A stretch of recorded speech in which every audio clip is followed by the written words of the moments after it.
All right, welcome back to the deep dive. Today, we're getting into a story that, I mean, almost everyone thinks they know, right? The story of Prophet Nuh or Noah and the Great Flood. Exactly. It's one of those foundational narratives. But the sources you've shared with us, especially these detailed theological texts, they are just full of these specific, sometimes really astonishing details. Yeah. They completely change the scale of what we think we know. That's the whole mission for this deep dive, really. We want to move way beyond the Sunday school version. We're going to use these sources to dig into the controversies, the arguments between the commentators, the tafsirs. So we're looking for those surprising nuggets. Yes. The things that make you stop and say, wait, really? The exact length of this mission, how the flood actually worked, and this huge internal debate about how big it really was. So this isn't just a story of survival. It's an almost unimaginable test of faith. Let's start with a number that is just... it's truly difficult to grasp. Let's unpack the timescale of the prophecy.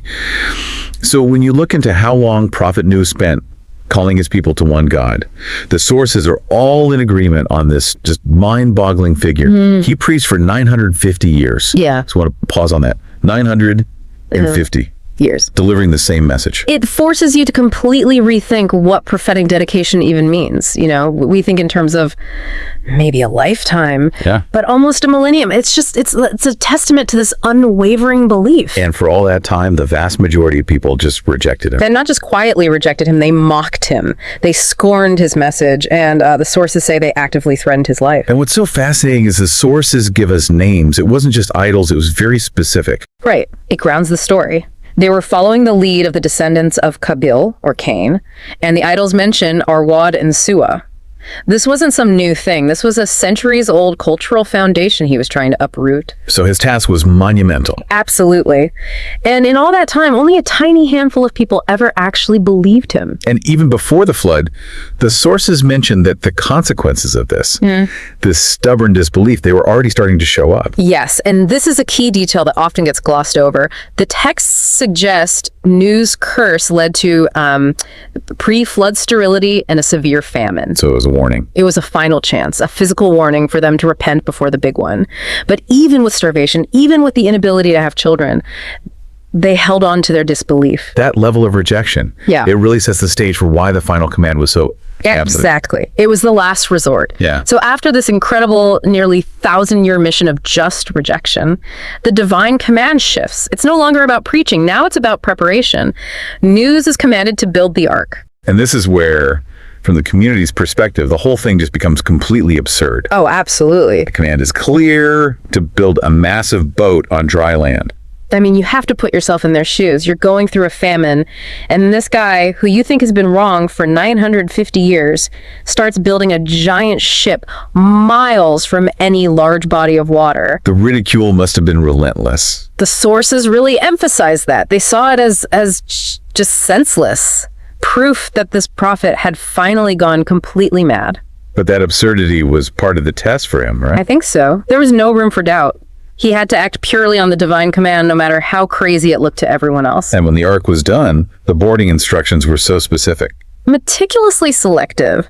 This was not a general evacuation. He was told to bring the believers and, of course, pairs of every animal. But the rules about his own family, that's where it gets really stark. That's right. The sources are emphatic about this. Even in his own immediate family, only the believers were allowed on.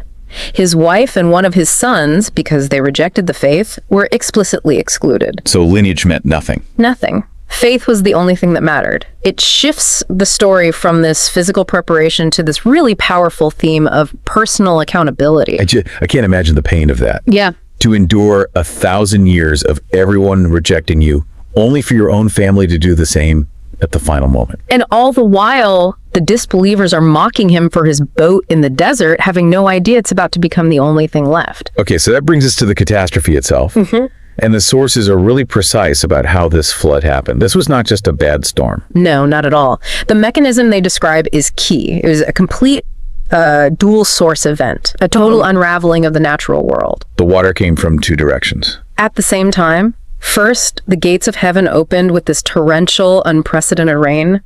And second, the earth itself burst open with springs gushing up from the ground. So it wasn't just water falling down, the land was pushing water up. Exactly. And that combination is what created these mountain-like waves that just submerged everything. All the disbelievers drowned. The Ark, meanwhile, sailed through it all and eventually rested on Mount Judy. That dual mechanism, it feels like a theological statement. It is. It says that all of creation, the sky and the earth, turned against them. But after the Ark lands, we hit one of the most interesting puzzles in the material you shared, the timeline. Yes.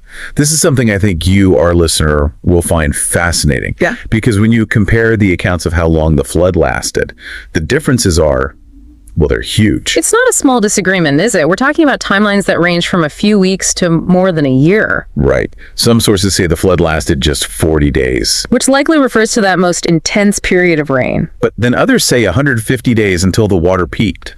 And then it gets even longer. Some say the whole thing, from start to finish, took 6 months. Others say over 13 months. Whoa, okay, hold on. 13 months versus 40 days. That's a massive, massive difference. How do the commentators account for that? That's the exact question they wrestled with. And the most likely answer is that they're measuring different things. Okay. The shorter periods, the 40 or 150 days, that's probably the active destruction phase. The rain, the submersion. And the longer timelines? That's the entire period the survivors were on the Ark, waiting for the water to go down, for the earth to dry out, for it to be safe to, start again. That makes a lot of sense. So one number is about the destruction, and the other is about the survival and the waiting. Exactly. It shows the sources aren't just giving one number, they're offering different perspectives on the entire life cycle of the catastrophe. Yeah. And that ambiguity in the timeline, it leads us directly into what is probably the biggest academic debate in the tafsirs about this story. And that is the question of the flood's ultimate scope. Was it global or was it local? This changes everything. It absolutely does. And when you look across the Islamic sources, you see two main viewpoints emerge. And both of them are rooted in some really deep theological reasoning. Okay, so let's break down viewpoint A. This is the one most people probably assume is the case. Viewpoint A is the global flood, the universal flood. This perspective says the water covered the entire planet, an absolutely unique event that wiped out all human and animal life that wasn't on the Ark. A total reset. A total reset. The implication is that all of humanity, after that point, descends from Nuh and that small group of believers. He becomes a sort of second Adam. The ultimate do-over. But then there's viewpoint B, which is a really compelling alternative. It is. Viewpoint B argues for a local or regional flood. The scholars who support this view say, yes, it was a cataclysm. It absolutely destroyed Nuh's specific community, the corrupt society he was sent to warn. But it didn't necessarily cover every single corner of the globe. And the reasoning there is that prophets are usually sent to their own people. Precisely. So the judgment is targeted at the people who directly received and then rejected the message. And for you listening, this is a really big deal. It changes whether you're reading a story about, say, world geology and a complete extinction event, or a story about divine justice aimed at one specific civilization. And both of those interpretations have serious weight within the tradition. The debate itself just shows you the intellectual rigor these early commentators applied to the text. But here's the thing. Regardless of how far the water spread, global or local, the sources all agree on one fierce, uncompromising principle, and that is personal accountability. This is the deep ethical lesson of the whole event. We touched on it with the boarding instructions, but the sources are so clear. Nuh's own wife and one of his sons died in the flood. They perished because they chose to disbelieve. It's such a stark detail. It's a powerful statement against the idea that your bloodline can save you. Right. The covenant was based on belief, not biology. And you have to imagine Nuh, after everything, having to witness the destruction of his own family members because of their choices. That had to have been the ultimate test of his submission. It was a test within the test. The sources show him pleading with Allah for his son, only to be told that his son was not truly of his family because he was a transgressor. The judgment was impartial. And that leads to the new beginning. Yes, that's the consensus no matter the scope. Post-flood, the surviving believers, led by Nuh, they were the ones who had to repopulate and reestablish a foundation for humanity. A very severe consequence, but it led to a clean slate. So when we put all these pieces together, what do we have? The story of Nuh becomes this incredibly layered narrative of endurance, of faith, and of absolute justice. The facts we've gone over, the 950-year mission, building the Ark on dry land, the different flood mechanisms, those wild timeline debates, and this profound question of a global versus a regional scope. It pushes us past the simple summary. It really does. It challenges you to hold these different complex ideas in your mind at the same time. It shows that even these foundational stories have immense debate and intellectual complexity baked right into the tradition. You have to appreciate not just what happened, but why these details mattered so much to the scholars. Exactly. Which brings us to our final provocative thought, something for you to think about after this deep dive. If the great academic debate is about the geographic scope, did the water cover the whole world, or was it localized? What does the one unwavering, non-negotiable part of the story tell you? The fact that Nuh's own son perished because of his disbelief. What does that tell you about the absolute, localized nature of personal accountability? The water spread is debatable. The requirement for individual belief is absolute. Just consider the power of that theological point and what it means for anyone who receives a divine message. A powerful note to end on. Thank you for sharing these sources with us and letting us take this really, really deep dive. Until next time. Keep digging. Welcome to the Deep Dive, the place where we take the sources you share with us and turn that high-density information into, well, immediate and memorable knowledge.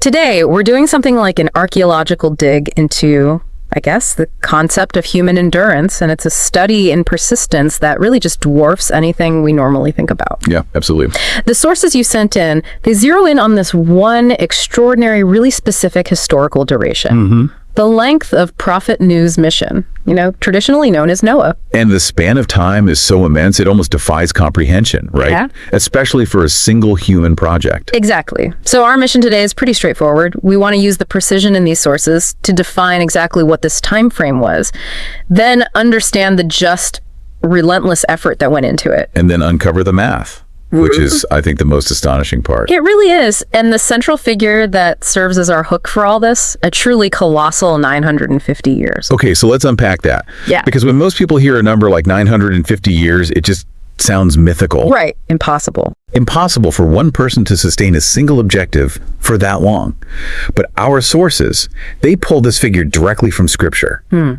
And they treat it not as, some weird anomaly of lifespan, but as a precise measure of prophetic work. Ah, so that's the key. We have to interpret what those years actually represent. That focus is critical. So to define the work, we have to start with the foundational text. The cornerstone of this entire discussion, it comes from Surah Al-Ankabut, right? Chapter 29, verse 14. This is what provides the mathematical definition. It does. And the specificity of the text is really what makes this so profound. It says, and we certainly sent Noah to his people, and he remained among them 1,000 years less, 50 years, while they were wrongdoers. I love that phrasing, 1,000 years less, 50 years. Yeah. It doesn't just say 950, it actively calculates it for you, which seems to underscore how important that exact duration is. Why do you think it's so meticulous about that? Well, it seems to confirm that the number isn't just symbolic. It's not a round estimate. It's a definite measure of time for a very specific purpose. And that brings us, I think, immediately to the crucial distinction. Okay. The sources all highlight this. The 950 years refers specifically and only to his prophetic mission. So, his job, essentially. His job, his time spent inviting his people to monotheism. It is not his entire time on earth. Wow, okay, that changes the whole dynamic. Right. We are not talking about how long he lived. We're talking about his active, professional, and I would argue his most challenging career period. A career that lasted for nearly a millennium. Unbelievable. Exactly. If we just leave it at 950 years, we lose that context of the dedication. That 950-year mission, it was contained within a much larger life, at least according to traditional interpretive sources. So the Qur'an focuses on the preaching, but other traditions broaden it out. They do. They offer a broader framework, and some suggest a total lifespan of around 2,300 years. Wait a minute. 2,300 years? Yep. That is just an unbelievable scale of human existence. So if 950 years was just his active mission, what was the rest of that time made of? What were the other acts in this incredibly long play? The sources, or at least the traditional ones, break it down into 3 distinct phases. And it gives us a window into how time was structured in that narrative. Go on. So roughly, tradition suggests 850 years passed. before he received the prophetic mission. So a preparation phase. A long one. Living among his people as an ordinary man. Then comes the 950 years of intense action and preaching, which is our focus. Right. And finally, about 500 years passed after the flood. A period of, I guess, reflection and rebuilding. That breakdown is fascinating. It means Nun spent nearly a millennium preparing for a mission that would last another millennium, and then spent half a millennium reflecting on it. Puts it in perspective, doesn't it? For you listening, just think about that. An 850-year preparation period. So that's longer than the entire history of many modern nations. It's staggering. It is. And it makes the 950 years of action feel less like an aberration. And more like a carefully calibrated part of a much larger cosmic plan. It transforms the number from an oddity into a structured timeline. It underscores that the mission wasn't rushed or improvised. It was this deeply ingrained central phase of an extraordinarily long life. So we are focusing on the relentless action that defined the core of his existence. So, okay, if Surah Al-Ankabut tells us how long the 950 years, then we have to turn to Surah Nuh, chapter 71, to understand how hard. Yes. This is where the narrative shifts from the numbers to the quality of the work. And this is where it gets really interesting, because the sources detail the nature of this persistent effort that filled those 9.5 centuries. Surah Nuh really details the comprehensive effort he put in.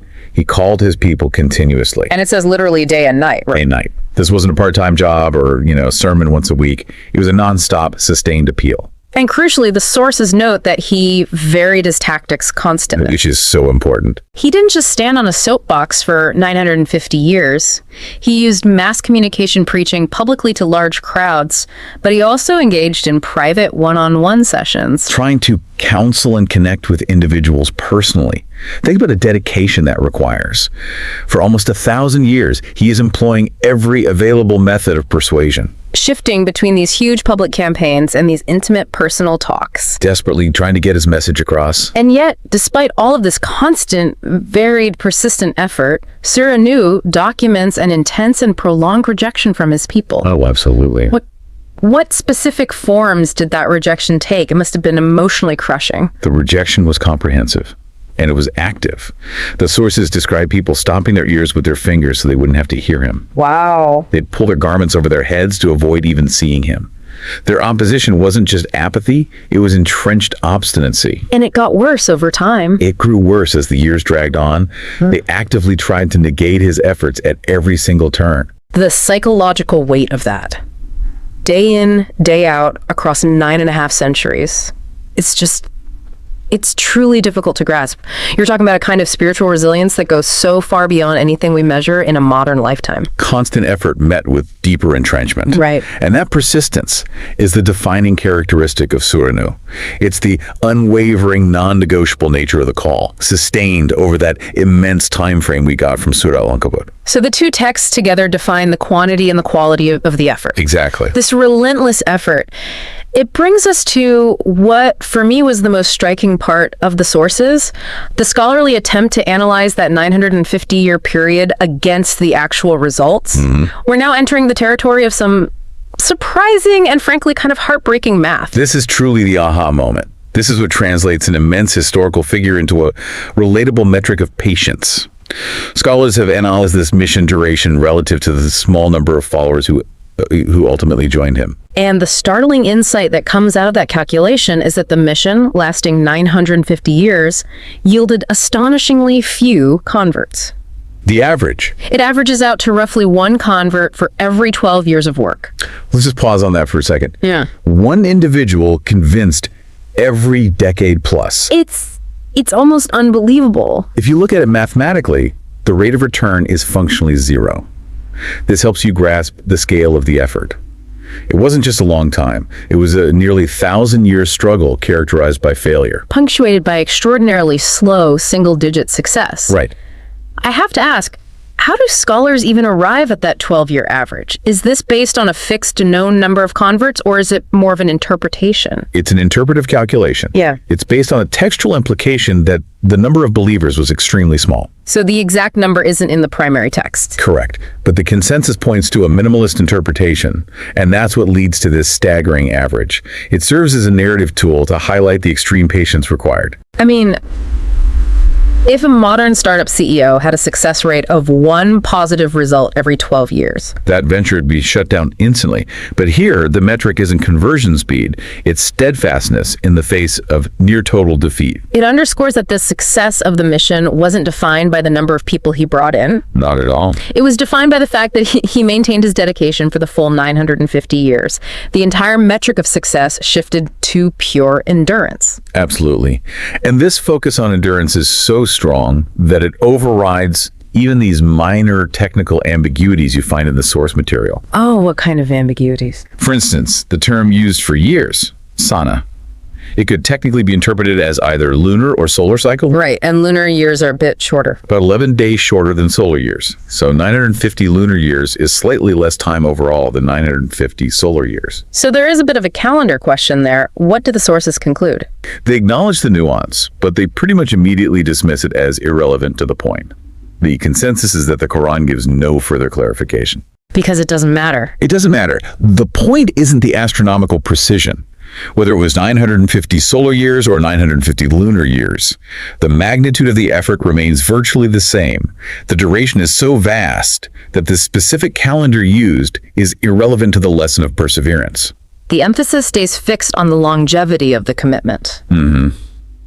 If we connect this back to the broader implications, this discussion really forces us to consider that true faith, at least as it's depicted here, is sometimes measured purely by adherence to duty over an impossible timeline. Regardless of any observable worldly success. Exactly. So that brings us to our synthesis. I think we've successfully taken these scattered facts and turned them into a precise, contextualized body of knowledge. I think so. We've really achieved our mission by defining 4 core knowledge nuggets that you, the listener, can take away immediately. Okay, nugget 1. We defined the precise Quranic duration, 950 years, presented in the text as 1,000 minus 50. Second, we confirm the specific context. This duration covers the prophetic mission, the preaching period only, not his total lifespan. Third, we detail the intensity of the effort.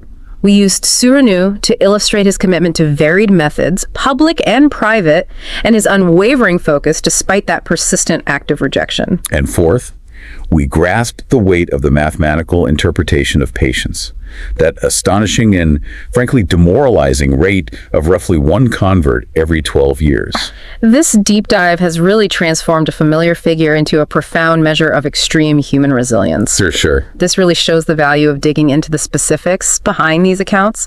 You gain not just facts, but a completely new perspective on the concept of time and of dedication. So thank you for sharing these sources with us. And as you reflect on this staggering scale of time and patience we've talked about, let's just return for a second to that traditional 2,300-year lifespan. Okay. Ponder this. If a life is structured so precisely, with 850 years dedicated to preparation, followed by 950 years of intense, mostly unsuccessful action, and then 500 years of post-event reflection, what does that framework imply about the ultimate value of preparation and contemplation? That's a great question. It suggests that the preparatory phase was almost as important as the active phase, which really challenges our modern urgency to just jump immediately into action.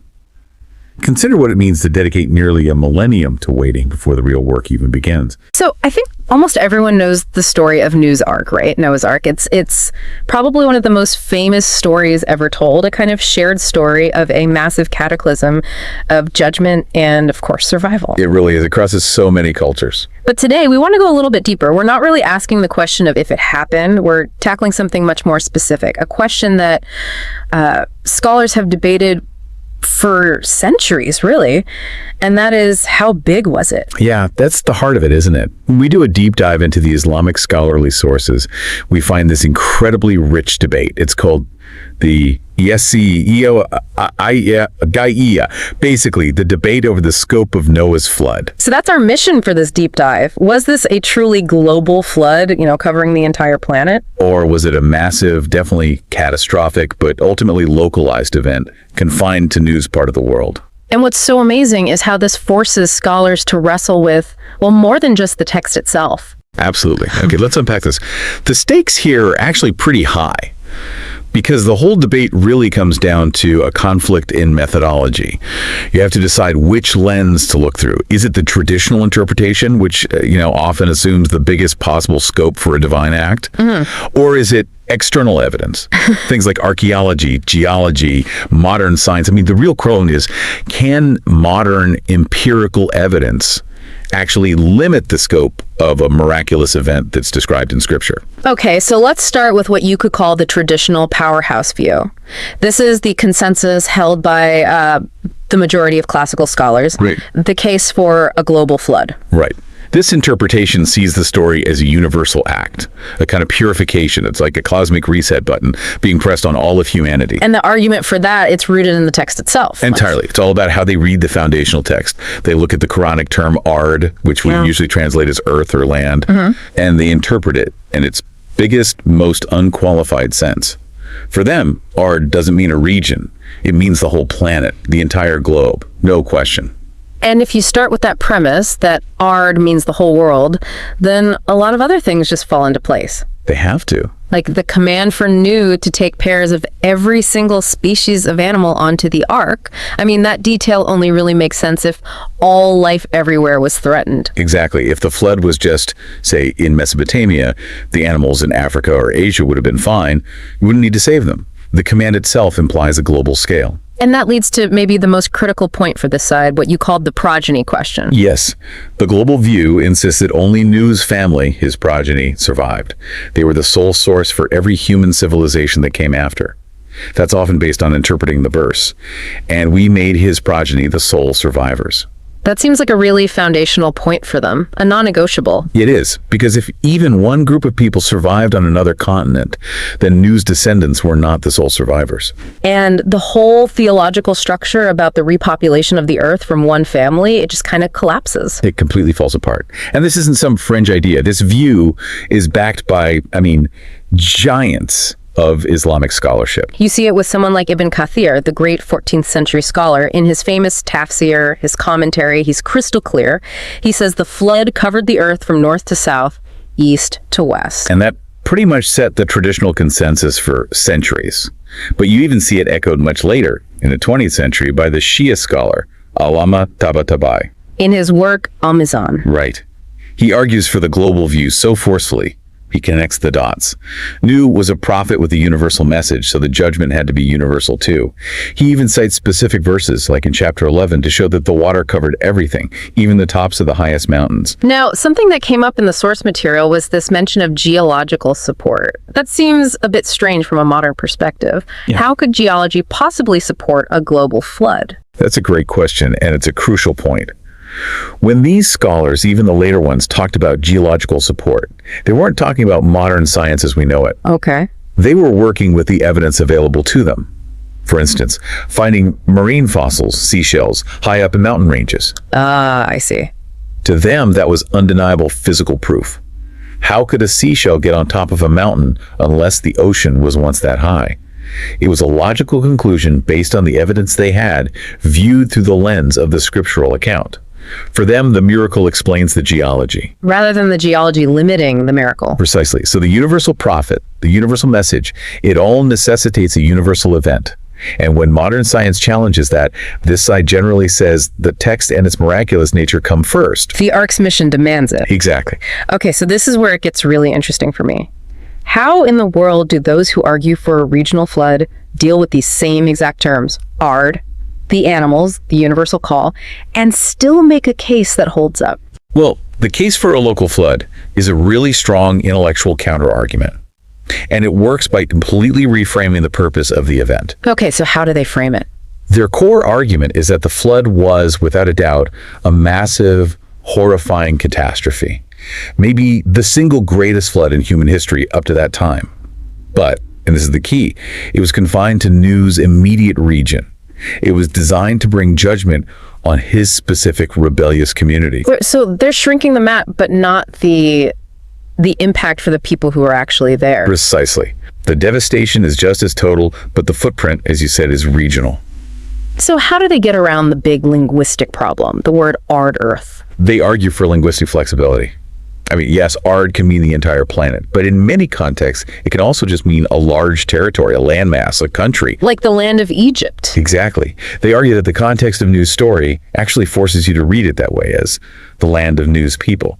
They say reading it globally creates contradictions with other things we know. And the key to unlocking that interpretation is another word they focus on intensely, qawm. Absolutely. The Qur'an consistently says the judgment was aimed at Nuh's qawm, his people, his nation. And that word is very specific. Right. So the logic is, if the destruction was for a specific qawm that had rejected a prophet, then the flood only needed to cover the land where that qawm lived. Why would you destroy people on the other side of the world who had never even heard Nuh's warning? And you see contemporary figures, people like Zakir Naik, really leaning into this view because it aligns so well with modern science. It does. It's seen as a way to harmonize the scripture with what we now understand about geology and archaeology. This is where external evidence becomes a huge part of their argument. Unlike the global view, which kind of keeps it internal to the text. Exactly. The local view actively using archaeology and comparative history to define the event's limits. So let's dig into that. The sources mention Sumerian, Babylonian, and Jewish tablets. What do they actually say that points to a local event? Well, for this camp, these other ancient flood stories, like in the Epic of Gilgamesh, are seen as corroborating evidence. They're historical echoes of the same event. Okay. And importantly, they all seem to be located in one place, Mesopotamia, the Tigris-Euphrates River Valley. On top of that, archaeologists have literally dug up evidence at sites like Ur and Kish. They found these incredibly thick layers of clean clay, indicating a massive civilization-ending flood in that specific region. So the tablets and the clay layers, they don't describe a global ocean covering Mount Everest. Not at all. They describe a devastating flood that covered the entire known world of the people who lived there. Exactly. For a Sumerian living in a city-state in that river basin, if the entire valley flooded, that was the end of the world. The local view argues these findings perfectly match the Quran's focus on Nuh's qawm. And there's one last argument they make about internal consistency, which I find really compelling. It's probably their strongest theological point.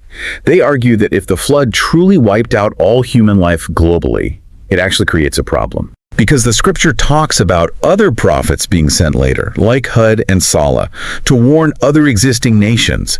If everyone, because Nuh's family died, where did those other nations come from so quickly?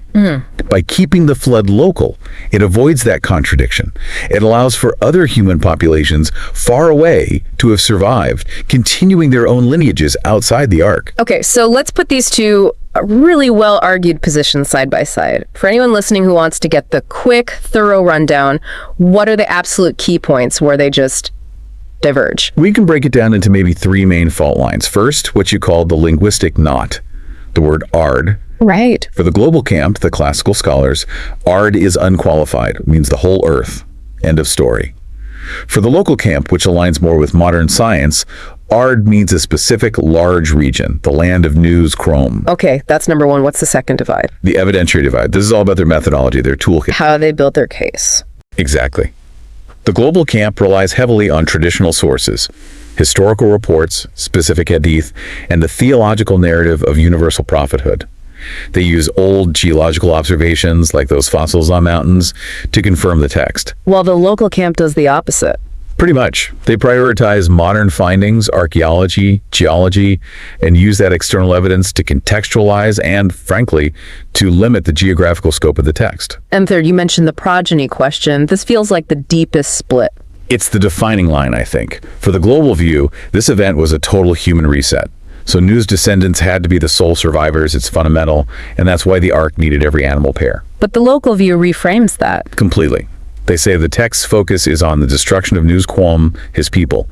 This allows for other human groups, far away and untouched by his prophecy, to survive.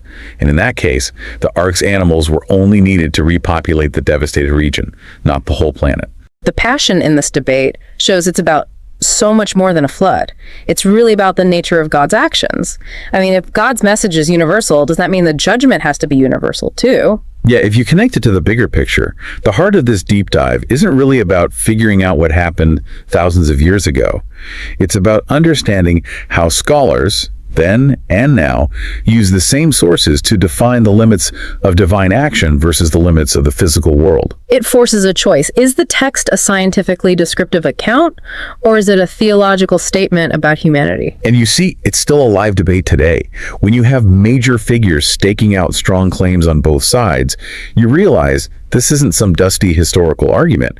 It's an active conversation about how faith engages with a scientifically literate world. Right. One side maintains the absolute miraculous power of the text, no matter what science says. And the other maintains the theological precision of the text, that God's judgment is specific, while embracing the constraints of modern geography. Both are trying to uphold the integrity of the source. They just use radically different toolkits to do it. So after all that, what does this all mean?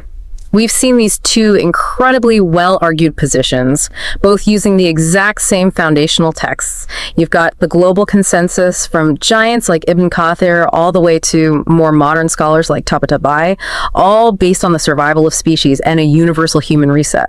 And then you have the local argument, which really prioritizes archaeological evidence and the internal logic of prophetic missions. It focuses the destruction specifically on Nuh's community, his Qawm, and accepts the limits that modern science seems to impose. And the depth of scholarship on both sides is just immense. Each choice, each interpretation carries these profound consequences for how you understand the history of humanity. It really does. This brings up a huge question, one that really defines so much of modern religious thought. When you're dealing with these ancient foundational texts and our scientific knowledge just keeps expanding, I mean, we're constantly learning more about the planet, the universe. Yeah. So must the interpretation of the text be fixed, locked into the scientific context of when it was written? Or does interpretation have to perpetually adapt to sort of harmonize with new verifiable evidence? That tension right there between the authority of traditional interpretation and the challenge of new empirical data, that's a conversation that will never end. It's a dynamic process.